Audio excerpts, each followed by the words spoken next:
శివుడి ఆత్మలింగం భూమిపై ఉంది అంటే నమ్ముతారా? అవును. భారతదేశంలో ఒక పవిత్ర క్షేత్రంలో శివుడి ఆత్మలింగం ఉంది అని భక్తులు విశ్వసిస్తారు. ఆ క్షేత్రం పేరు గోకర్ణం.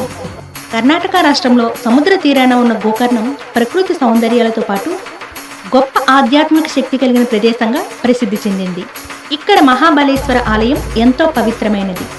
పురాణాల ప్రకారం రావణుడు పరమశివుడి కోసం కఠిన తపస్సు చేస్తాడు. పరమశివుని ప్రసన్నం చేసుకోవడం కోసం తన తలను ఒక్కొక్కటిగా నరికి సమర్పిస్తాడు. రావణుని తపస్సుకు మెచ్చిన పరమశివుడు ప్రత్యక్షమవుతాడు. రావణుడు శివుణ్ణి ఆత్మలింగం కావాలని కోరుతాడు. శివుడు ఆత్మలింగాన్ని రావణ చేతికిస్తూ ఒక షరతు పెడతాడు. ఈ ఆత్మలింగాన్ని భూమిపై ఎక్కడా పెట్టకూడదు, ఒక్కసారి పెడితే నేను అక్కడే స్థిరపడిపోతాను అని చెప్పి ఆత్మలింగాన్ని రావణుని చేతికి ఇస్తాడు శివుడు.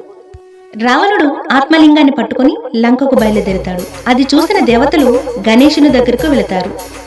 దేవతల కోరిక మేరకు గణేశుడు ఒక చిన్న బాలుని రూపంలో రావణుడు ముందుకు వస్తాడు. సంధ్యా సమయం కావడంతో రావణుడు పూజ చేయుటకు వెళుతూ ఆ లింగాన్ని బాలుని రూపంలో ఉన్న గణపతి చేతికిచ్చి నన్ను 3 సార్లు పిలిస్తే వచ్చి నేను లింగాన్ని తీసుకుంటానని చెప్పి పూజకు వెళతాడు. బాలుని రూపంలో ఉన్న గణేశుడు రావణుని 3 సార్లు పిలిచి రాకపోవడంతో దేవతల కోరిక మేరకు ఆ లింగాన్ని అక్కడే భూమిపై పెడతాడు. అది చూసిన రావణుడు పరిగెత్తుకుంటూ వచ్చి ఆ లింగాన్ని ఎంత ప్రయత్నించినా కదిలించలేకపోతాడు.